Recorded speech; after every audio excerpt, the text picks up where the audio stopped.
Hello students, कैसे हैं आप सब लोग। आज हम पढ़ेंगे गवर्नमेंट बजट और वन शॉट के अंदर विद इन 1 आवर इस पूरे के पूरे चैप्टर को all important concept, all theory और हर एक टाइप के न्यूमेरिकल्स मैं आपको कराऊंगा। तो वीडियो एंड तक देखना, कंप्लीट चैप्टर क्लास यहाँ वन गो करेंगे 1 घंटे के अंदर। तो स्टार्ट करते हैं। गवर्नमेंट बजट, सबसे पहले आपको पता होना चाहिए गवर्नमेंट बजट होता क्या है। देखो, बजट बेसिकली एक ऐसा स्टेटमेंट होता है जिसके अंदर हम अपनी आने वाली रिसीट्स और आने वाले एक्सपेंडिचर्स को रिकॉर्ड करते हैं। हर इंसान बजट बनाता है, मैं, आप, आपके पेरेंट्स, हमारे पेरेंट्स, स्टेट गवर्नमेंट, म्युनिसिपैलिटीज या लोकल गवर्नमेंट, सेंट्रल गवर्नमेंट, हर गवर्नमेंट बजट बनाती है कि साल भर के अंदर कितनी कमाई हमारे पास आने वाली है और साल भर में हम कितने खर्चे करने वाले हैं। उस स्टेटमेंट को, जिसके अंदर साल भर में होने वाली कमाई और साल भर में होने वाले खर्चे लिखे जाते हैं, उसी स्टेटमेंट को बजट बोला जाता है। जब सेंट्रल गवर्नमेंट ये बजट बनाती है तो इसको यूनियन बजट कहा जाता है, जो सेंट्रल गवर्नमेंट फाइनेंशियल ईयर में एक बार बनाती है, फरवरी मंथ के एंड में। जो हमारी फाइनेंस मिनिस्टर है मिसेस निर्मला सीतारमन, वो बजट को अनाउंस करती हैं फॉर्मली, राइट। तो first day of the, sorry पहले लास्ट होता था, अभी क्या है class, first day of the month of February is well known in India as the day the finance minister present annual budget of the government, और उस बजट को कहा जाता है union budget of India, right.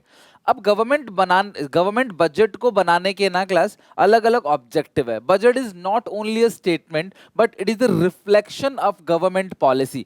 जो सरकार बजट बनाती है ना, वो सिर्फ एक स्टेटमेंट ऑफ एक्सपेक्टेड रिसीट्स और एक्सपेक्टेड एक्सपेंडिचर नहीं है। ये सरकार की पॉलिसीज को बताता है, सरकार का ऑब्जेक्टिव क्या है over the period of time, सरकार क्या अचीव करना चाहती है, ये उसके बारे में हमें बताता है। तो यहाँ पे इन शॉर्ट हम 4 ऑब्जेक्टिव की बात करेंगे और बोर्ड एग्जामिनेशन के पॉइंट ऑफ व्यू से ना ये ऑब्जेक्टिव्स ऑफ गवर्नमेंट बजट बहुत इंपॉर्टेंट है। इन शॉर्ट इसको क्लास आप निमोनिक कोड से याद कर लो, मेरा, ठीक है। ये है क्या क्लास, क्या मेरा। M for managing public sector enterprise, E for economic stability, R for redistribution of income and wealth, और A for allocation of resources. These are the 4 main objectives of government budget. तो सबसे पहला जो budget का objective है वो है managing public sector enterprise. देखो, there are large number of public sector enterprise which are establish and manage for social welfare of public. देखो यार, बजट बनाने का सरकार का जो सबसे पहला ऑब्जेक्टिव है कि कंट्री के अंदर जितनी भी पब्लिक सेक्टर एंटरप्राइज है, जो जनता की भलाई के लिए बने गए हैं, उनके ऊपर नजर रखना, उनको मैनेज करना। अगर वो अच्छा काम कर रहे हैं, सरकार उनको फंड देती है, क्लास उनको ग्रांट अलॉट करती है। लेकिन अगर वो अच्छा काम नहीं कर रहे तो सरकार उन कंपनियों को बंद कर देती है या फिर उन कंपनी का प्राइवेटाइजेशन कर देती है, यानी सरकारी कंपनी को प्राइवेट कंपनी को बेच देती है। There are large number of public sector enterprise which are established and managed for social welfare of public. Budget is prepared with the objective of making various provisions for managing such enterprise and providing them financial help. और अगर वो अच्छे से काम नहीं कर रही तो सरकार उनका प्राइवेटाइजेशन भी करेगी। However, in case of public sector enterprise are showing inefficiency and losses, the government may plan for their privatisation. तो सरकार क्या करती है क्लास, पब्लिक सेक्टर से उसको क्या करती है, धीरे धीरे प्राइवेट सेक्टर को रोल देना चालू कर देती है, राइट, जिसको डिसइन्वेस्टमेंट भी बोलते हैं। सेकंड जो ऑब्जेक्टिव है वो है इकोनॉमिक स्टेबिलिटी। कंट्री में जो इन्फ्लेशन है और डिफ्लेशन है उसको कंट्रोल करने का काम भी सरकार करती है अपने बजट के थ्रू। The objective of budget is to bring stability in economy. It control the fluctuations in general price level through taxes और सब्सिडी। सरकार टैक्सेस, सब्सिडीज और गवर्नमेंट एक्सपेंडिचर, आपको पता है ये तीनों के तीनों क्या है, फिस्कल पॉलिसी है। तो सरकार इन तीनों के हेल्प से, टैक्सेस हो गया, सब्सिडीज हो गया और जो गवर्नमेंट के एक्सपेंडिचर है, सरकार इन तीनों की मदद से कंट्री में इन्फ्लेशन डिफ्लेशन को कंट्रोल करती है। इन्फ्लेशन कंट्रोल करने के लिए सरकार टैक्स रेट को बढ़ा देती है, सब्सिडीज को कम कर देती है और अपने जो एक्सपेंडिचर है वो भी सरकार इन्फ्लेशन में कम कर देती है। जबकि डिफ्लेशन में सरकार जनता को पैसा देना चाहती है, मनी सप्लाई को बढ़ाना चाहती है, तो डिफ्लेशन में सरकार टैक्सेस को कम कर देगी, सब्सिडीज को बढ़ा देगी और सरकार के जो एक्सपेंडिचर है सरकार वो भी बढ़ा देगी, ताकि जनता के पास डिफ्लेशन में पैसा पहुंचे और वो डिमांड करे। तो यही लिखा हुआ है क्लास। तो सरकार अपने, अगर कंट्री में इन्फ्लेशन है तो सरकार अपने स्पेंडिंग्स को कम कर देती है और टैक्सेस को बढ़ा देती है। डिफ्लेशन अगर कंट्री में है तो सरकार टैक्सेस को कम कर देगी और स्पेंडिंग्स को बढ़ा देगी। तो ये ही पॉलिसी को कहते हैं फिस्कल पॉलिसी। डिफ्लेशन के अंदर भी, ये पेपर में 1 नंबर में आ सकता है, डिफ्लेशन के अंदर सरकार एक्सपेंशनरी पॉलिसी, फिस्कल पॉलिसी अपनाती है, और डिफ्लेशन और क्लास इन्फ्लेशन के अंदर सरकार कॉन्ट्रैक्शनरी फिस्कल पॉलिसी अपनाती है। इन्फ्लेशन में मनी सप्लाई को रेस्ट्रिक्ट किया जाता है, डिफ्लेशन में मनी सप्लाई को लिबरल कर दिया जाता है। नेक्स्ट है redistribution of income and wealth. Income and wealth, गरीब और अमीर के बीच का जो फासला है ना, सरकार अपने बजट के थ्रू उस फासले को कम करना चाहती है। It means to reduce the inequalities between income and wealth through the policy of government seeks to promote equity. सरकार ना बजट बनाती है तो ऑब्जेक्टिव अचीव करना चाहती है इक्विटी। इक्विटी का मतलब क्या है? गरीब अमीर के बीच का फासला कम करना। डिस्पोजेबल इनकम ऑफ पुअर, गरीबों की डिस्पोजेबल इनकम को बढ़ाने के लिए सरकार सब्सिडी देती है, और अमीरों की डिस्पोजेबल इनकम, डिस्पोजेबल इनकम का मतलब क्या है? इनकम में से टैक्स घटाने के बाद जो आती है इनकम, उसको बोलते हैं disposable income. To decrease the disposable income of rich section, the tax system is made progressive. Progressive का मतलब टैक्स सिस्टम को बढ़ता हुआ बनाया जाता है, मतलब जितना ज्यादा पैसा आप कमाओगे उतना ही हायर रेट से आपसे टैक्स चार्ज किया जाएगा। तो अमीर हायर रेट से टैक्स पे करता है, मतलब ज्यादा टैक्स तो देता ही देता है और हाई रेट से भी टैक्स देता है, ताकि उससे पैसा लेके गरीबों की भलाई की जा सके। तो इसको बोलते हैं redistribution of income and wealth. Allocation of resources, जो कंपनी बीड़ी, सिगरेट, तंबाकू जैसी चीजें बना रही हैं उनको डिस्करेज करने के लिए उन पे हैवी टैक्सेस लगाए जाते हैं, और जो company khadi product, necessities of life, necessities of drugs बना रही है उन कंपनी को सरकार सस्ती जमीन भी देती है। जो एम्प्लॉयमेंट जनरेशन का काम कर रही है, जो नेचुरल तरीके से सोसाइटी का भला भी कर रही है, सरकार उनको टैक्स कंसेशन देती है, सरकार उनको सब्सिडी देती है, और सरकार जमीनें सस्ते रेट पे, बिजली उनको सस्ते रेट पे मुहैया कराती है। This is called allocation of resources. Through the budgetary policy, government aims to reallocate resources in accordance with the profit maximization and social welfare. सरकार ये देखती है कि कौन profit maximization के लिए काम कर रहा है, कौन social welfare के लिए काम कर रहा है। Government can influence and allocate resources through taxation and subsidy policy. To encourage the investment for welfare, government can give tax concession and subsidy to the producers. Government also discourage the production of harmful consumption goods like liquor, bidi, cigarette, tobacco through heavy taxation, and encourage the use of khadi product by way of subsidy. तो subsidy देके खादी जैसे product को क्या करती सरकार? Promote करती है।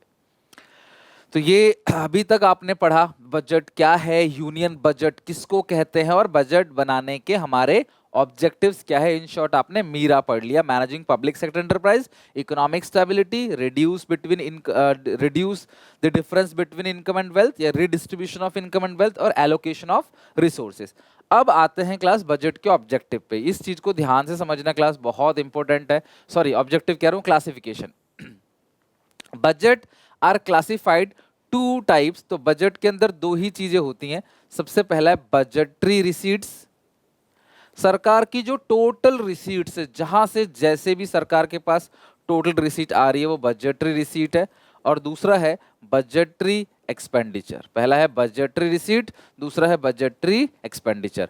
अब जो रिसीट्स है वो दो टाइप के होते हैं। तो सबसे पहला जो रिसीट है वो है रेवेन्यू रिसीट्स, और दूसरा जो है वो है कैपिटल रिसीट्स।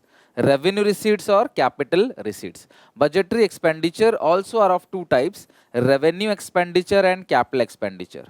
रेवेन्यू एक्सपेंडिचर, पूरा चैप्टर का सार इसी पेज में छुपा हुआ जो बता रहा हूं, तो ध्यान समझना। Revenue expenditure and capital expenditure, ठीक है। अब जो बजटरी रिसीट्स है वो are of two types, revenue receipts और कैपिटल रिसीट। अब सर रेवेन्यू रिसीट्स किसे कहते हैं? सिंपल सी बात अगर मैं बोलूं, रिसीट्स का मतलब पैसे का आना, और यहां पे पैसा असेट नहीं है, ध्यान रखना। असेट मतलब लैंड, बिल्डिंग, प्लांट, मशीनरी, वो सब है। कैश को असेट नहीं मानेंगे, अदरवाइज समझने में दिक्कत होगी। तो रिसीट का मतलब है पैसे का आना। तो रिसीट आता है, इसका मतलब क्लास सरकार की कोई ना कोई जो एसेट्स है वो कम होनी चाहिए, और कोई ना कोई जो लाइबिलिटीज है वो बढ़नी चाहिए। तो रेवेन्यू रिसीट्स सरकार की ऐसी रिसीट्स है जिससे सरकार की कोई भी एसेट्स ना ही कम होती है ना ही कोई लायबिलिटी बढ़ती है, फ्री फंड का पैसा है। ना सरकारी कोई एसेट्स कम हो रही है ना सरकार की कोई लायबिलिटी बढ़ रही है। इस टाइप के रिसीट्स को हम लोग रेवेन्यू रिसीट्स कहते हैं। और कैपिटल रिसीट्स कौन सी होती हैं? जिससे सरकार की कोई ना कोई एसेट्स कम होगी नहीं तो सरकार की कोई ना कोई लायबिलिटीज बढ़ेगी। फ्री का नहीं है ये फ्री का है रेवेन्यू रिसीट। इसके दो पार्ट होते हैं, टैक्स रिसीट और नॉन टैक्स रिसीट। टैक्स भी दो टाइप के होते हैं, डायरेक्ट टैक्स और इनडायरेक्ट टैक्स। थोड़ा और समझाता हूं। Revenue receipts are those receipts of the government which do not leads to reduction in any asset nor creation of any liability। ना ही सरकार की कोई assets कम हो रही है और ना ही सरकार की कोई liability बढ़ रही है। फ्री फंड का पैसा सरकार को जो आ रहा है उसको हम लोग बोलते हैं रेवेन्यू रिसीट्स। और वो दो टाइप के होते हैं, टैक्स और नॉन टैक्स। टैक्स से आने वाला सारा पैसा टैक्स रिसीट कहलाता है और अदर देन टैक्स जो आ रहा है वो नॉन टैक्स रिसीट है। टैक्स दो टाइप के होते हैं, डायरेक्ट टैक्स और इनडायरेक्ट टैक्स। टैक्सेस होते क्या है? Compulsory payment to the government. हम लोग सरकार को कंपलसरी पेमेंट देना ही देना है, कोई ऑप्शन नहीं है कि मेरा मन नहीं कर रहा मैं नहीं दूंगा। हम सबको अपनी इनकम पे goods and services tax GST देना ही देना है, ठीक है। इनकम पे इनकम टैक्स देना ही देना है। तो वो कंपलसरी पेमेंट और वो दो टाइप का होता है और किसी एक्ट के तहत होता है। जीएसटी का अपना एक्ट है, इनकम टैक्स का अपना एक्ट है। अच्छा, डायरेक्ट टैक्स किसको कहते हैं क्लास? हमारे ऊपर सरकार ने टैक्स लगाया और वो बर्डन हमारे ऊपर है, हम ही देंगे। हम इस पैसे को किसी से रिकवर नहीं कर सकते। लाइक जो भी मेरी इनकम है मैं उस इनकम पे जो टैक्स देता हूँ वो इनकम टैक्स है और वो डायरेक्ट टैक्स है। वो मेरी इनकम है, मेरे को टैक्स देना, मैं किसी से वसूल नहीं सकता। और ये प्रोग्रेसिव इन नेचर होता है और हम इसका बर्डन किसी और के ऊपर शिफ्ट नहीं कर सकते। प्रोग्रेसिव मतलब जैसे जैसे हमारी इनकम बढ़ती चली जाएगी टैक्स का परसेंटेज भी बढ़ता चला जाएगा। 10%, फिर 20%, फिर 30% इनकम का हम देते चले जाएंगे। अच्छा, और इनडायरेक्ट टैक्स क्या होता है? हमारे ऊपर सरकार ने टैक्स लगाया, हमने ग्राहक के ऊपर लगा के ग्राहक से वसूल के सरकार को दे दिया। This is called indirect tax, जिसका अभी साफ एग्जांपल है गुड्स एंड सर्विसेज टैक्सेस। और ये रिग्रेसिव इन नेचर है, सबके लिए सेम है। अमीर हो गरीब हो, अगर खाने पीने पे 5% का टैक्स लगता है तो अमीर गरीब सब पे 5% का ही जीएसटी लगेगा। तो ये इनडायरेक्ट टैक्स है, इसका बर्डन किसी पे शिफ्ट कर सकते हो ग्राहक पे, और ये रिग्रेसिव इन नेचर है, ये क्लास कांस्टेंट है, ये बढ़ता नहीं है, अमीर गरीब सबके लिए सेम है। नॉन टैक्स रिसीट्स कौन से होते हैं? Fees, fine, interest, penalty. कोई इंसान है जिसकी प्रॉपर्टी है और उसकी डेथ होगी, कोई वारिस नहीं है उसका, वो सारा सरकार ले लेती है, स्टेट गवर्नमेंट, उसको बोलते हैं स्कीट, ESCHEAT, राइट। इसको बोलते हैं non tax receipt. Gift, donation, charity, interest, सरकारी कंपनियों से जो पैसा आ रहा है सरकार को, इंटरेस्ट मिल रहा है, ग्रांट मिल रहा है, ये सब क्लास डोनेशन मिल रहा है, नॉन टैक्स रिसीट। अच्छा, कैपिटल रिसीट्स के 3 कंपोनेंट होते हैं। सबसे पहला रिकवरी ऑफ लोन। अगर आपने किसी को लोन दिया है तो वो एसेट है, अब वो आपने रिकवर कर लिया तो पैसा आया इसीलिए रिसीट है, लेकिन पैसे आने के साथ साथ आपके एसेट्स कम हो गए इसीलिए कैपिटल रिसीट है। डिसइन्वेस्टमेंट्स, अगर आप इन्वेस्टमेंट करते हो तो उसको बोलते हैं इन्वेस्टमेंट्स, और अगर आप इन्वेस्टमेंट को बेच देते हो तो उसको बोलते हैं डिसइन्वेस्टमेंट। तो आपने कहीं इन्वेस्टमेंट की थी, आपने किसी कंपनी के शेयर्स खरीदे थे, अब आप उसको बेच रहे हो, तो सरकार जब एसेट्स को बेचती है तो उसको बोलते हैं डिसइन्वेस्टमेंट। और देखो इससे एसेट कम हो रही है। रिकवरी ऑफ लोन से भी एसेट्स कम हो रही है, लोन एसेट साइड होगा, अगर आपने किसी को दिया होगा तो वो रिकवर हो गया, एसेट्स कम हो गई। इन्वेस्टमेंट को खत्म कर दिया, डिसइन्वेस्टमेंट, यहां से भी एसेट्स कम हो गई। और तीसरा है बोरोइंग्स, आपने उधार लिया है और उधार लोगे तो आपकी लायबिलिटी बनेगी। तो आप इन तीनों में, ये 3 ही कंपोनेंट हैं क्लास कैपिटल रिसीट्स के, तो देखोगे सरकार की कोई ना कोई एसेट्स कम हो रही है, नहीं तो कोई ना कोई लायबिलिटी बढ़ रही है, इसीलिए इस रिसीट को कैपिटल रिसीट बोलते हैं। जबकि इसमें ऐसा कुछ भी नहीं होता, इसलिए इसको रेवेन्यू रिसीट बोलते हैं। हम सरकार को टैक्स देते हैं, सरकार की कोई लायबिलिटी नहीं बनती हमारे लिए, ना सरकार कोई एसेट्स कम होती है, फ्री में सरकार क्या कर रही है, पैसा कमा रही है रेवेन्यू रिसीट से। तो आई होप आपको बजटरी रिसीट समझ आ गया। अब आते हैं बजटरी एक्सपेंडिचर। अगर आप कोई भी खर्चा करते हो तो कुछ लेकर आओगे, एसेट्स खरीदोगे, और नहीं तो कोई ना कोई कर्जा उतार दोगे खर्चा करके, है कि नहीं। लेकिन रेवेन्यू एक्सपेंडिचर ऐसा एक्सपेंडिचर है जिससे सरकार की कोई भी एसेट ना बन रही है, ना कोई लायबिलिटी कम हो रही है, फ्री फंड का खर्चा है सरकार का। इंटरेस्ट पे करना, gift, donation, charity, subsidies, defence services पे खर्चा करना, लॉ एंड ऑर्डर मेंटेन करने के लिए सरकार की काफी सारी योजनाएं हैं, जैसे उज्ज्वला योजना, कोविड वैक्सीनेशन, इन सब पे सरकार जितना भी खर्चा करती है वो सारा का सारा एक्सपेंडिचर रेवेन्यू एक्सपेंडिचर है। क्योंकि इन एक्सपेंडिचर से सरकार की कोई भी एसेट ना बढ़ती है ना कोई लायबिलिटी कम होती है, फ्री का खर्चा है रेवेन्यू एक्सपेंडिचर। और कैपिटल एक्सपेंडिचर कौन से होते हैं? ऐसे एक्सपेंडिचर जैसे सरकार की कोई ना कोई एसेट्स बढ़ेगी, नहीं तो कोई ना कोई लायबिलिटी कम होगी। तो ये होगा कोई ना कोई एसेट बढ़ेगा, नहीं तो कोई ना कोई लायबिलिटी कम होगा। लायबिलिटी कम कैसे होगा?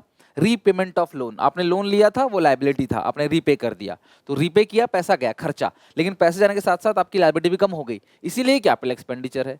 सब्सिडीज रेवेन्यू एक्सपेंडिचर है, पैसा जाता है लेकिन कम कुछ नहीं होता, ना असेट्स बढ़ रही है ना लायबिलिटी कम हो रही है। बट अगर आपने लोन की रीपेमेंट कर दी तो वो कैपिटल एक्सपेंडिचर है। आपने एसेट्स खरीदी हैं, जैसे बिल्डिंग खरीदा, मशीन खरीदा, सुपर कंप्यूटर खरीदा, क्लास रफायल खरीदा बाहर से, तो इन सब से हमारे पास एसेट आ रही है, खर्चा हो रहा है, तो क्या हो गया? एसेट्स भी आ रही है, तो इसको बोलते हैं कैपिटल एक्सपेंडिचर। स्कूल बनवाया, सड़क बनवाया, ब्रिज, फ्लाईओवर, डैम, टोल, ये सब चीज आप बनवाया जा रहा है, तो कलेक्शन सरकार का एसेट्स क्या हो रहा है? बढ़ रहा है, इसलिए इसको कैपिटल एक्सपेंडिचर बोलते हैं। तो these are the class basic classification. अब तुम्हें कुछ बातें और ध्यान रखनी है, जैसे बजटरी रिसीट्स को हम लोग टोटल रिसीट्स भी कहते हैं, और ये सारे के सारे एस्टिमेटेड है होने वाले। तो total receipt is equal to revenue receipt plus capital receipt, revenue receipt is equal to tax receipt plus non tax receipt, tax receipt is equal to direct tax plus indirect tax. बन गया ना formula? अगला है, अच्छा, जो ये receipts है वो तीन टाइप के होते हैं। रेवेन्यू जो कैपिटल रिसीट है, recovery of loan plus disinvestment plus borrowings, इनको ऐड करेंगे तो आएगा कैपिटल रिसीट।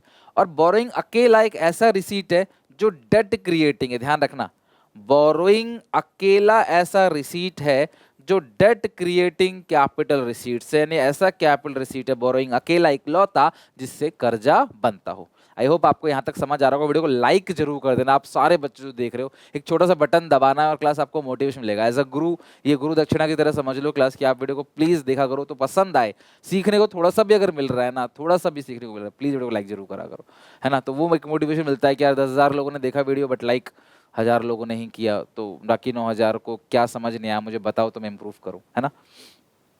अगला क्या है? हाँ, budgetary expenditure is equal to revenue expenditure plus capital expenditure. तो इससे फॉर्मूले ही बन गए, आगे चल के क्लास देखना, अभी मैं इन फॉर्मूलों का आपको यूज भी करवाऊंगा। ओके, सो यही है budgetary. Budget has two broad component, budgetary receipt, budgetary expenditure. फिर बजटरी रिसीट सरकार की टोटल रिसीट, दो पार्ट है, रेवेन्यू रिसीट और कैपिटल रिसीट। फिर रेवेन्यू रिसीट की दो पार्ट है, tax receipt plus non tax receipt. फिर टैक्स के दो पार्ट है, डायरेक्ट टैक्स और इनडायरेक्ट टैक्स, ठीक है। अच्छा, अब ये, हाँ, एक चीज और है क्लास, जो गुड्स एंड सर्विसेज टैक्स है ना, वो इनडायरेक्ट टैक्स है ना। Goods and services tax, custom duty, ये इनडायरेक्ट टैक्स है।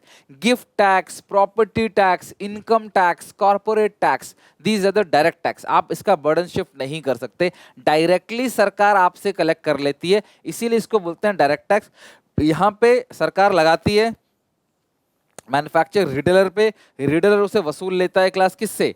कस्टमर से। तो कस्टमर से पैसा जा रहा है सरकार के पास, लेकिन इनडायरेक्टली रिटेलर के थ्रू, तो इसीलिए इसको क्या बोलते हैं? Indirect tax. ओके, तो देखो ये डिफरेंस है, income tax, corporation tax, gift tax, wealth tax, ये सब डायरेक्ट टैक्स है। मैंने बताया था ना, बर्डन जो है डायरेक्ट टैक्स का आर नॉट शिफ्टेबल, आप शिफ्ट नहीं कर सकते।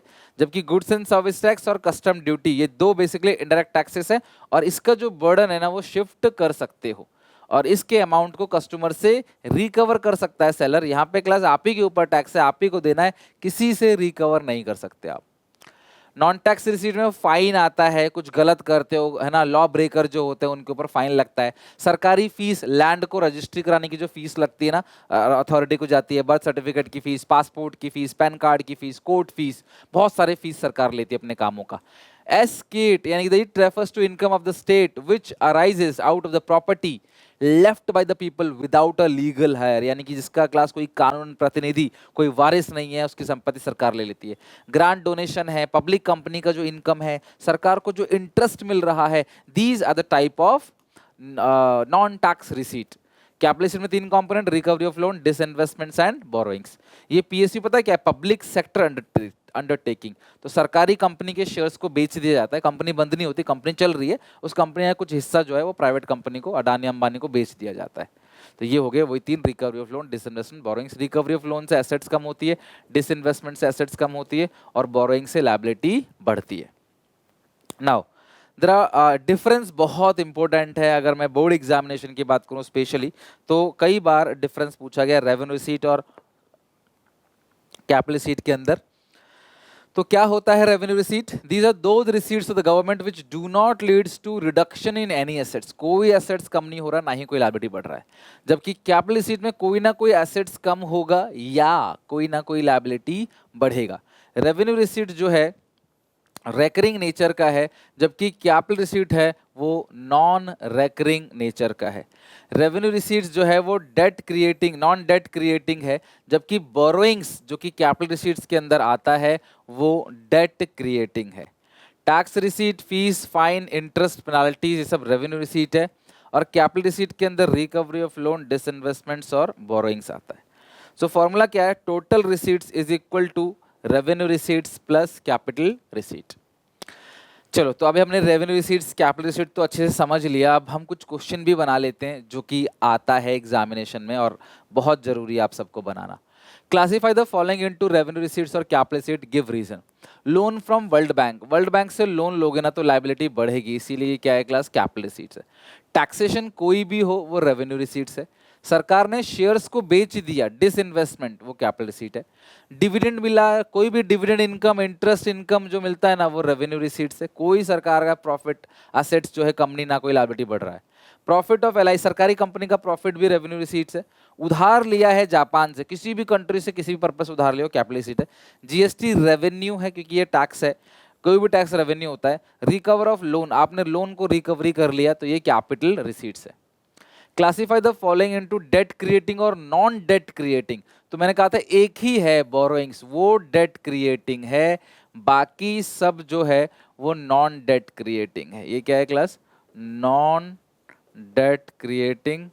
और ये जो है ये भी क्या है? Non debt creating. समझ गए क्लास? यहाँ पे ये नॉन डेट है, ये नॉन डेट है, ये डेट क्रिएटिंग है। फॉर्मूले की बात करूं, total receipts is equal to revenue receipt plus capital receipt. Revenue receipt equal to tax revenue plus non tax revenue. इसको tax receipt plus non tax receipt भी कह सकते हो, एक ही बात है। टैक्स रेवेन्यू जो है वो direct tax plus indirect tax sum के बराबर है। कैपिटल रिसीट के अंदर आता है recovery of loan, disinvestment, borrowing, इन तीनों को मिलाएंगे तो क्या आता है? Capital receipt, right. So budgetary expenditure, तो मैंने बता दिया टोटल एक्सपेंडिचर साल भर में होने वाले, वो भी दो पार्ट के हैं, revenue expenditure plus capital expenditure. अब रेवेन्यू एक्सपेंडिचर मैंने बता दिया, these are those expenditure of the government which do not create any asset. ना ही कोई एसेट क्रिएट हो रहा है, ना ही कोई लायबिलिटी को रिड्यूस करो। एग्जाम्पल्स बहुत इंपॉर्टेंट है क्योंकि वही पहचानने के लिए भी आ जाता है कि पहचानो क्या होगा। Old age pension, subsidy, scholarship, salaries to government employees, interest payment, gift, grant, donation, any type of expense on defence services. ध्यान रखना, डिफेंस सर्विसेज पे जो खर्चा किया जा रहा है, सेवाएं, मिलिट्री की सेवाओं पे जो खर्चा किया जा रहा है वो रेवेन्यू है। लेकिन डिफेंस की इक्विपमेंट खरीदी जा रही है तो वो एसेट है, फिर वो कैपिटल एक्सपेंडिचर है। तो wage bill of the government जो वेजेस पे करती है, टैक्स कलेक्शन में सरकार जो खर्चा करती है, these all are revenue expenditure because they do not create any asset. ना ही कोई एसेट्स कम हो रहा है, ना ही कोई लायबिलिटी क्लास यहाँ पे सॉरी ना ही कोई एसेट बढ़ रहा है सरकार का, ना कोई लायबिलिटी कम हो रहा है। कैपिटल एक्सपेंडिचर, कोई ना कोई लायबिलिटी कम होगा, नहीं तो कोई ना कोई एसेट्स क्रिएट होगा सरकार का। Example, repayment of loan, liability कम होगा। शेयर्स आपने खरीदा है तो एसेट्स आपका बढ़ रहा है, परचेज किया आपने। Expenditure land and building, machine, equipment, construction of school, flyover, hospital, college, ये सारा का सारा क्या है क्लास? आपका कैपिटल एक्सपेंडिचर है। ओके, डिफरेंस देख लेना। पहला तो क्लास हो गया मीनिंग का, दूसरा नेचर, ये री अकरिंग है तो रैकरिंग नेचर, ये कभी कभी होता है कैपिटल वाला, तो नॉन रैकरिंग नेचर। और ये खर्चा करना देश को चलाने के लिए बहुत जरूरी है। तो रेवेन्यू एक्सपेंडिचर जो है ना, देश की नॉर्मल फंक्शनिंग के लिए बहुत जरूरी है, जबकि कैपिटल एक्सपेंडिचर जो है वो एसेट्स खरीदने के लिए किया जाता है ना। Interest, subsidy, expense on collection of taxes, pension, ये सब रेवेन्यू है। Acquisition of machinery, construction of school, hospital, building, repayment of loans, these are all capital expenditure. अब आपको पहचानना है रेवेन्यू एक्सपेंडिचर है, capital expenditure. Grant, donation, charity, सब revenue है। रीपेमेंट ऑफ लोन, लायबिलिटी कम हो गई, capital expenditure. Expenditure on construction of roads, capital. Interest payment on past loan, loan पे इंटरेस्ट पे करते हो, revenue. Payment of salary to the government employees, अगर आप सैलरी दे रहे हो गवर्नमेंट एम्प्लॉयज को तो वो रेवेन्यू है। Taking over a private firm, आपने कंपनी खरीद ली तो कैपिटल है। एक्सपेंडिचर ऑन सब्सिडीज, रेवेन्यू है। परचेज ऑफ शेयर्स, आपने शेयर्स खरीदा, बुलेट ट्रेन खरीदा, बाहर कंपनी से सुपर कंप्यूटर खरीदा, वो सब एसेट्स बढ़ाता है, कैपिटल एक्सपेंडिचर है। Budget are of three types, balance budget, surplus budget, deficit budget. अगर बजटरी रिसीट्स बजटरी एक्सपेंडिचर के बराबर है उसको बोलते हैं बैलेंस बजट या equilibrium in budget, where total revenue is equal to total expenditure. Surplus budget जहां पे सरकार की रिसीट्स ज्यादा हैं और अगर कंट्री में इन्फ्लेशन होता है ना, तो इन्फ्लेशन के टाइम पर सरकार सरप्लस बजट बनाती है। इन्फ्लेशन है, महंगाई बढ़ रही, लोग ज्यादा डिमांड कर रहे हैं, तो जनता से ज्यादा पैसे सरकार को लेना है, मनी सप्लाई को रेस्ट्रिक्ट करना है, सो रिसीट सरकार की ज्यादा होगी और एक्सपेंडिचर कम। डेफिसिट बजट, सरकार डिफ्लेशन के टाइम पे डेफिसिट बजट बनाती है, यानी क्लास यहाँ पे एक्सपेंडिचर ज्यादा है और रिसीट्स कम है, इसको बजटरी डेफिसिट भी बोलते हैं। क्या बोलते हैं क्लास को? बजटरी डेफिसिट, जहां पे एक्सपेंडिचर ज्यादा है और रिसीट्स कम है। और सरकारी कब बनाती है? डिफ्लेशन में, मंदी के दौर में जनता के पास पैसे नहीं होते, सरकार क्लास अपने खर्चे बढ़ाती है और कमाई कम करती है, where expenditure is more than receipt. इस टाइप के बजट को हम बोलते हैं deficit budget.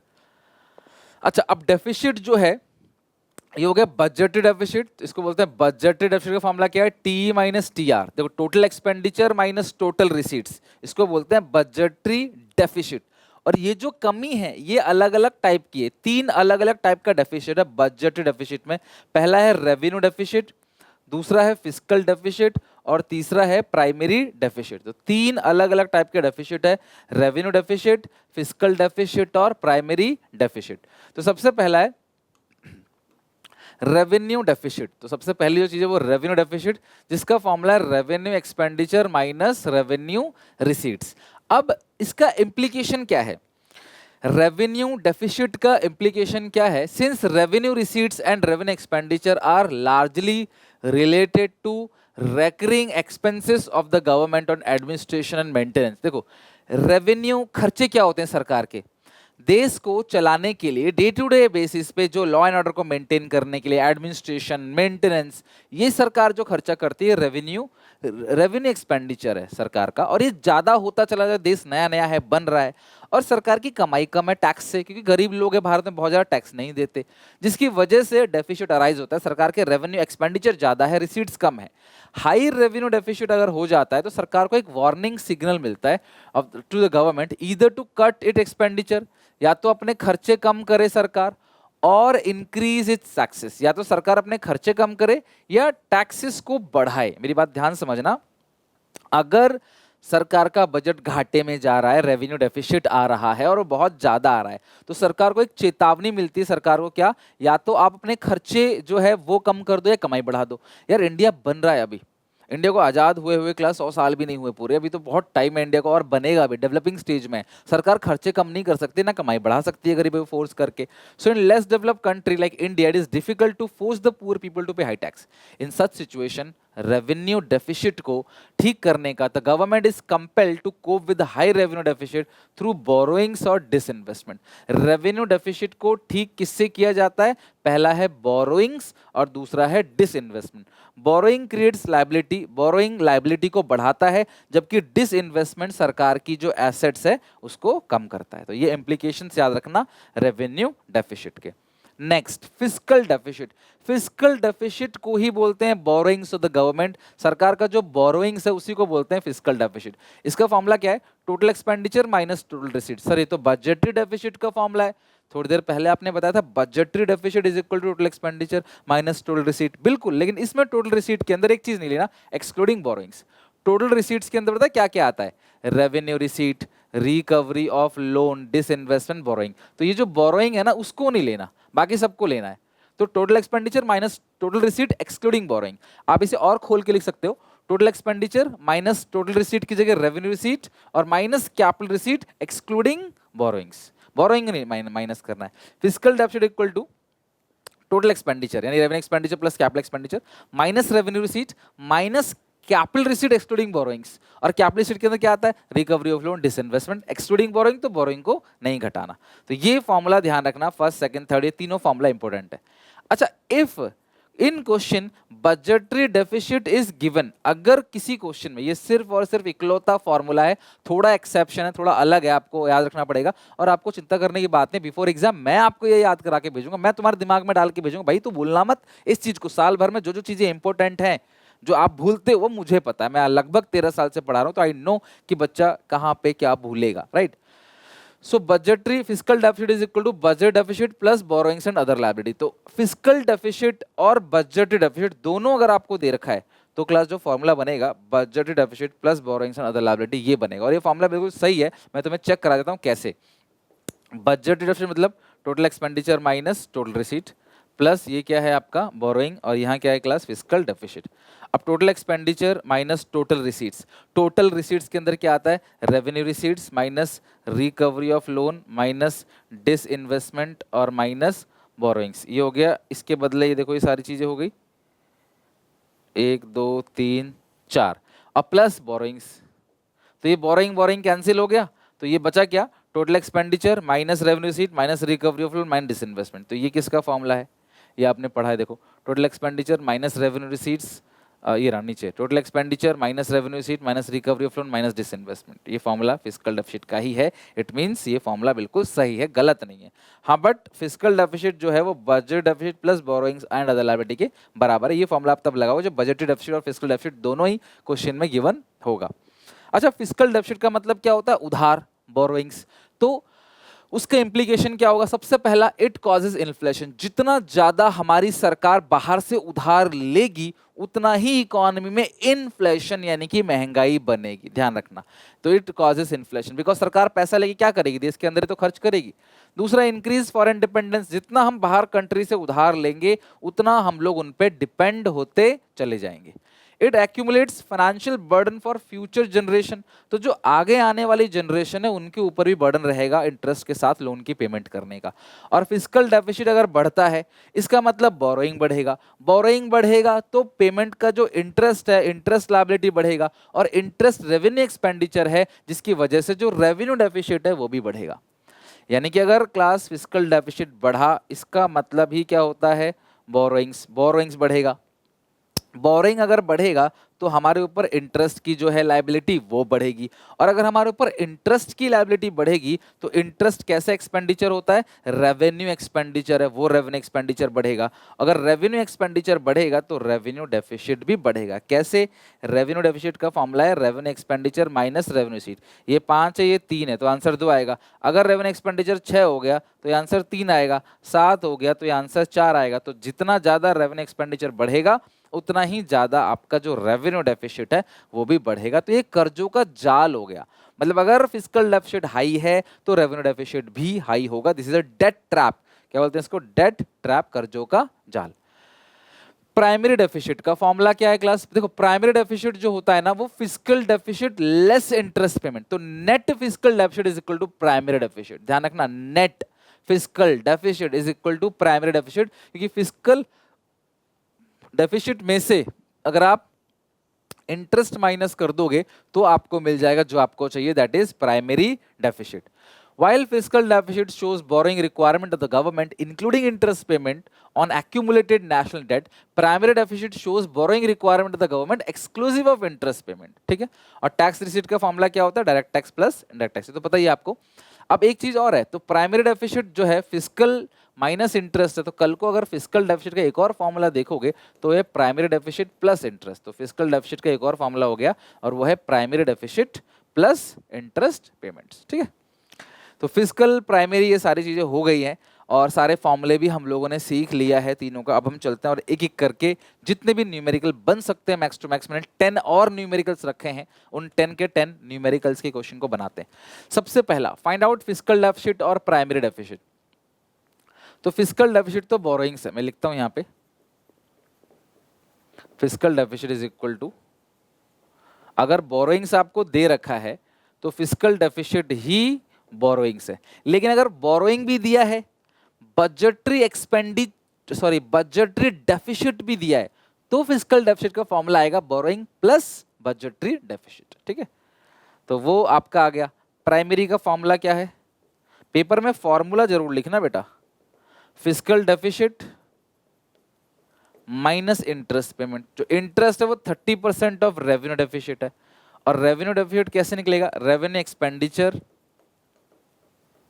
Minus revenue receipts. 50 में से 40 गया तो 10,000, ठीक है। तो ये आ गया आपका कितना? 10,000।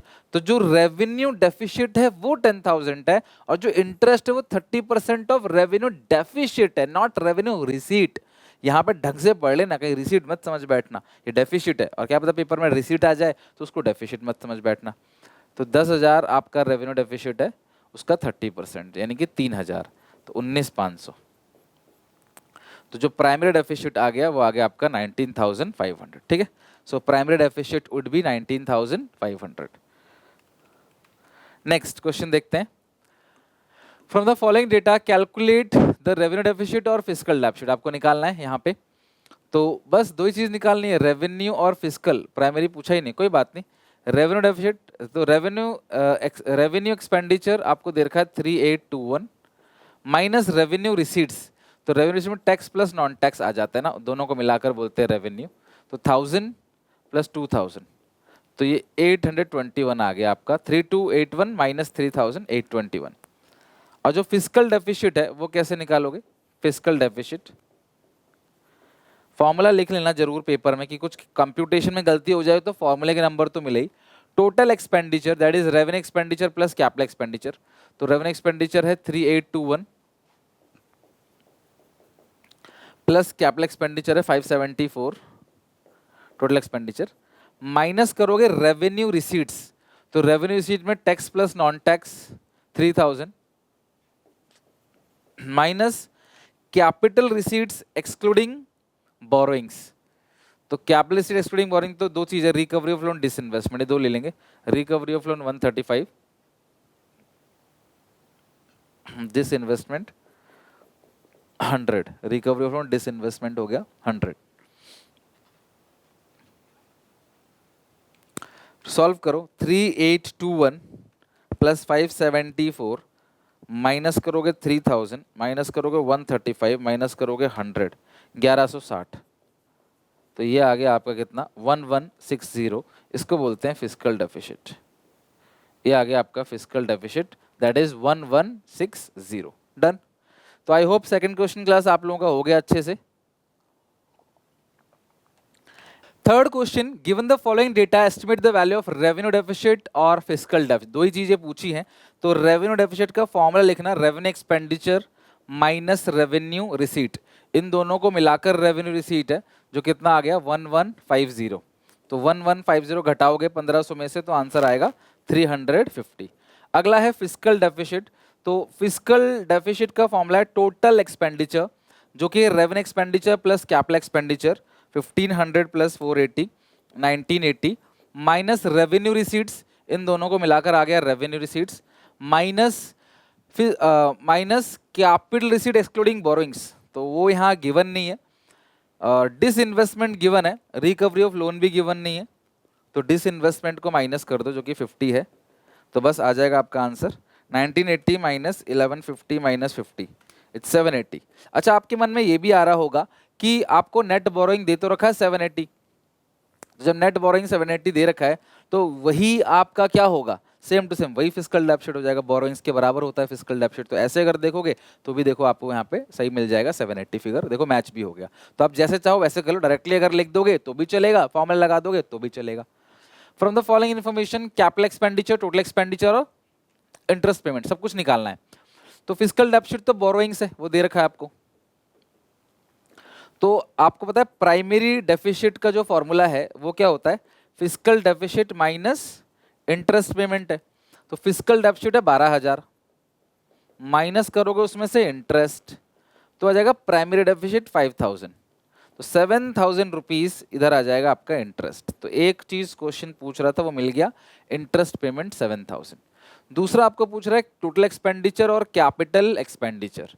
अच्छा, एक फॉर्मूला यहाँ पे और आप लगाओगे, किस चीज का फॉर्मूला लगाओगे? रेवेन्यू डेफिसिट का फॉर्मूला लगाओगे, ठीक है। तो रेवेन्यू डेफिसिट का जो फॉर्मूला है, रेवेन्यू डेफिसिट वो कितना है? 9,000। और रेवेन्यू डेफिसिट का फॉर्मूला क्या है? Revenue expenditure minus revenue receipt. तो रेवेन्यू एक्सपेंडिचर जो है वो मुझे नहीं पता, और रेवेन्यू रिसीट्स कितना है यहाँ पे 6000। तो रेवेन्यू एक्सपेंडिचर आएगा वो आएगा 9615। ये सेकंड चीज मिल गई, रेवेन्यू एक्सपेंडिचर कितना हो गया 15000। अच्छा, अब कैपिटल एक्सपेंडिचर दिया हुआ नहीं है यहाँ पे, है ना। कैपिटल एक्सपेंडिचर देखो यहाँ पे कहीं भी दिया हुआ नहीं है, आपको पूछा है कैपिटल एक्सपेंडिचर जो है वो आपको निकालना है। तो हम एक काम करते हैं जिससे हम कैपिटल एक्सपेंडिचर निकाल पाए। फिस्कल डेफिसिट का एक और फॉर्मूला होता है, तो फिस्कल डेफिसिट का एक और फॉर्मूला होता है, fiscal deficit equal to total expenditure यानी कि revenue expenditure plus capital expenditure minus revenue receipts. तो रेवेन्यू रिसीट्स कितना दिखा है, revenue receipts 6000 minus capital receipt excluding borrowings. तो ये रहा non debt creating capital receipts, यानी वो ये जो non debt creating capital receipt है ना, वो रिकवरी ऑफ लोन और डिसइन्वेस्टमेंट ही है। मैंने बताया भी था आपको 3 तरह की कैपिटल रिसीट्स होती हैं, जिसमें से ओनली जो बोरोइंग है ना वो आपका डेट क्रिएटिंग है और बाकी नॉन डेट क्रिएटिंग है। तो ये हो गया 10000। सॉल्व करोगे इसको आपका कैपिटल एक्सपेंडिचर निकल आएगा। तो ये हो गया 15000 माइनस 6 और 1, ये 10 है ना, एक सेकेंड ये 10000 है बच्चों। तो फिर ये हो गया क्लास 12000, ये 15000 इधर आएगा माइनस का हो जाएगा, ये 6000 इधर आएगा प्लस का हो जाएगा, ये 10000 इधर आएगा प्लस का हो जाएगा। तो इधर सिर्फ बचेगा कैपिटल एक्सपेंडिचर जो क्वेश्चन की रिक्वायरमेंट है। तो सॉल्व करो, 12000 माइनस करोगे 15000 प्लस करोगे 6000 प्लस करोगे 10000, तो 13000 का आपका कैपिटल एक्सपेंडिचर आ गया। तो कैपिटल एक्सपेंडिचर कितना आ गया 13000। डन। तो टोटल एक्सपेंडिचर आपको पूछा गया है, तो total expenditure is equal to revenue expenditure plus capital expenditure. Capital expenditure 13000 है, रेवेन्यू एक्सपेंडिचर 15000 है, तो टोटल एक्सपेंडिचर आएगा 28000। ठीक है, टोटल एक्सपेंडिचर कितना आ गया 28000। तो आपको रेवेन्यू भी मिल गया, कैपिटल मिल गया, टोटल एक्सपेंडिचर मिल गया, इंटरेस्ट पे मिल गया, सारी चीजें आपने निकाल ली। तो जो जो गिवन है, लाइक फिस्कल डेफिसिट गिवन है, प्राइमरी डेफिसिट गिवन है, इन्हीं दोनों का फॉर्मूला आपको लगाना है और लगा के सारी चीजें जो क्वेश्चन पूछ रहा है, बहुत अच्छा क्वेश्चन है, टिक लगा लेना क्लास, मैंने पहले भी कराया है, इंपॉर्टेंट है ये। Calculate revenue deficit, fiscal deficit और प्राइमरी डेफिसिट। तो यहाँ पे जो रेवेन्यू डेफिसिट है वो है revenue expenditure minus revenue receipt. तो रेवेन्यू एक्सपेंडिचर है 100 और रेवेन्यू रिसीट्स कितना है 80 इरा, तो आपका आ गया 20। दूसरा है फिस्कल डेफिसिट। तो फिस्कल डेफिसिट कैसे निकलेगा, टोटल एक्सपेंडिचर जो कि है revenue expenditure plus capital expenditure. तो ये रहा रेवेन्यू एक्सपेंडिचर और ये रहा कैपिटल एक्सपेंडिचर, दोनों को ऐड करोगे 100 plus 110 210 total expenditure minus revenue receipts आ गया 80 minus capital receipts excluding borrowings वो 95 है। तो 210 माइनस 80 माइनस 95 इट्स 35। और आपको प्राइमरी पूछा है तो वो तो बहुत आसान है। Primary deficit is equal to fiscal deficit, formula जरूर लिखना पेपर में, माइनस इंटरेस्ट पेमेंट 10, तो ये 25। डन। पेपर में सर्कल मत लगाना, ऐसे सिर्फ आप अंडरलाइनिंग कर सकते हो हाईलाइट करने के लिए आंसर्स को, ताकि टीचर बाकी चीजें ना देखे, सीधे आंसर देखे और आपको नंबर दे दे। और अगर आंसर गलत होता है तो फिर आपको उसी पॉइंट पे नंबर कटेंगे, बस फॉर्मूला वगैरह जो लिखा है ना आपने उसके नंबर मिलेंगे। इफ बजटरी डेफिसिट इज 50,000, तो बजटरी डेफिसिट 50,000 बजटरी डेफिसिट दे रखा है और बोरोइंग्स भी दे रखा है और आपको फिस्कल डेफिसिट निकालना है। तो यार यहाँ पे मैंने आपसे कहा था आप फॉर्मूला यूज करोगे, एक ही बार ये यूज होता है। Fiscal deficit is equal to budgetary deficit plus borrowings and other liabilities. ठीक है, तो जो बजटरी डेफिसिट है वो भी आपको दे रखा है 50,000 का और बोरोइंग्स एंड अदर लायबिलिटी 14,000 का दे रखा है। तो टोटल 64,000 जो है हमारा आ जाएगा आंसर फिस्कल डेफिसिट। तो बहुत सिंपल है, 1 मार्कर क्वेश्चन एमसीक्यू में ज्यादा ज्यादा आपको देखने को मिल जाएगा। रेवेन्यू डेफिसिट 20,000 है, बोरोइंग्स है 15,000। इफ एक्सपेंडिचर और interest payment is 50% of revenue deficit, find out fiscal deficit and primary deficit. सुनो अब यार, जो फिस्कल डेफिसिट है वही बोरोइंग्स है और वो है 15,000। ठीक है, और जो इंटरेस्ट है, इंटरेस्ट वो 50% है रेवेन्यू डेफिसिट का। तो 50% किसका है, रेवेन्यू डेफिसिट का, जो कि 20,000 आपको क्वेश्चन में दे रखा है। तो इंटरेस्ट कितना आ गया 10,000। प्राइमरी डेफिसिट का फॉर्मूला क्या होगा, फिस्कल डेफिसिट जो कि 15,000 आ गया माइनस इंटरेस्ट है 10,000। तो यार ये बहुत सिंपल है। आई डोंट नो कि मैं इसको जल्दी कर रहा हूँ या फिर सिंपल ही इतना है। आपको समझा देता हूँ। रेवेन्यू डेफिसिट दे रखा है 20,000 और क्वेश्चन कह रहा है जो इंटरेस्ट है वो 50% है रेवेन्यू डेफिसिट का। तो रेवेन्यू डेफिसिट है 20,000 और इंटरेस्ट बनेगा आपका 10,000 और बोरोइंग आपको दे रखा है क्वेश्चन में कितना 15,000, वही आपका फिस्कल है और आप फिस्कल में से 10,000 घटाओगे तो प्राइमरी डेफिसिट आपका 5,000 आ जाएगा। Simple, fiscal minus interest, primary deficit. Find borrowings if the interest payment, जो इंटरेस्ट है वो 15,000 है और ये जो 15,000 है ये 25% है किसका, प्राइमरी डेफिसिट का। तो अगर आप सॉल्व करोगे तो प्राइमरी डेफिसिट 60,000 आ गया। अब यहां बच्चे ना गलती करते क्या है, वो सोचते हैं कि जो 25% जो फिस्कल डेफिसिट है ना वो 25% ऑफ प्राइमरी डेफिसिट है। नहीं, क्वेश्चन कह रहे जो इंटरेस्ट है ना which is 25% of primary deficit. Interest जो है वो प्राइमरी डेफिसिट का 25% है। तो ये 15,000 है ना वो प्राइमरी डेफिसिट का 25% है। 15,000 का 25% प्राइमरी डेफिसिट नहीं है, प्राइमरी डेफिसिट का 25% जो है वो इंटरेस्ट पेमेंट है। सो इंटरेस्ट जो है वो 15,000 है।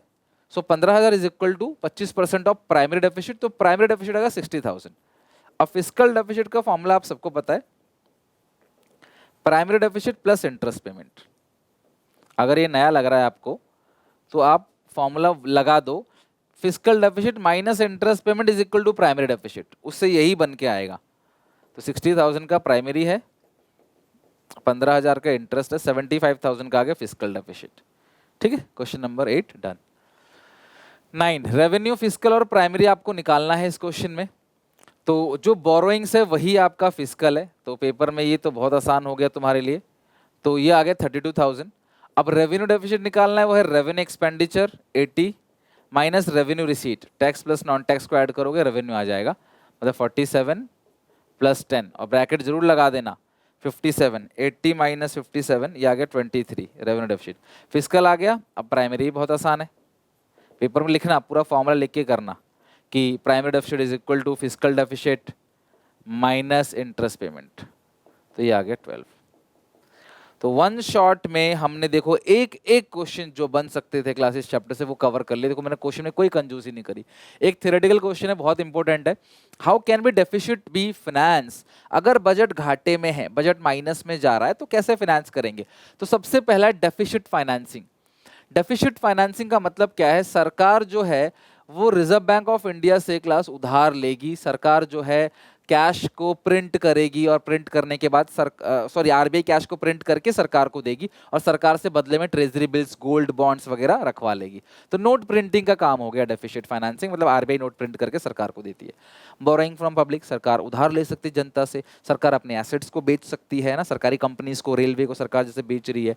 गवर्नमेंट शुड रिड्यूस, सरकार को अपने खर्चे भी कम करने चाहिए और कमाई भी बढ़ाना चाहिए, जो कि प्रैक्टिकली थोड़ा सा मुश्किल है खर्चे कम करना, क्योंकि देश बन रहा है। पुलिस इंस्पेक्टर की तैनाती कम नहीं कर सकते, लॉ एंड ऑर्डर वैसे भी क्लास लेट मिलता है लोगों को इंसाफ, है ना, आर्मी और नेवी इन सब पे खर्चा होगा ही भैया, इसको आप कम करोगे देश खतरे में आ जाएगा फिर। तो और टैक्सेस बढ़ा नहीं सकते, देश गरीब है। These are the measures to finance the deficit, deficit financing, और ये 3 पॉइंट ये आप ध्यान रखना। That's it. तो finally class within 1 hour हमने पूरा का पूरा चैप्टर अच्छे से खत्म कर दिया। आप मुझे बताना कमेंट सेक्शन में समझ आए कि नहीं, कोई भी इंप्रूवमेंट चाहते हो, मुझसे कोई भी हेल्प चाहते हो बताओ कमेंट सेक्शन में, लेकिन मेरे को प्रॉमिस करो कि ये चैप्टर अगली क्लास में आप याद करके आओगे। ठीक है, मिलते हैं नेक्स्ट वीडियो में, till then take care, bye bye.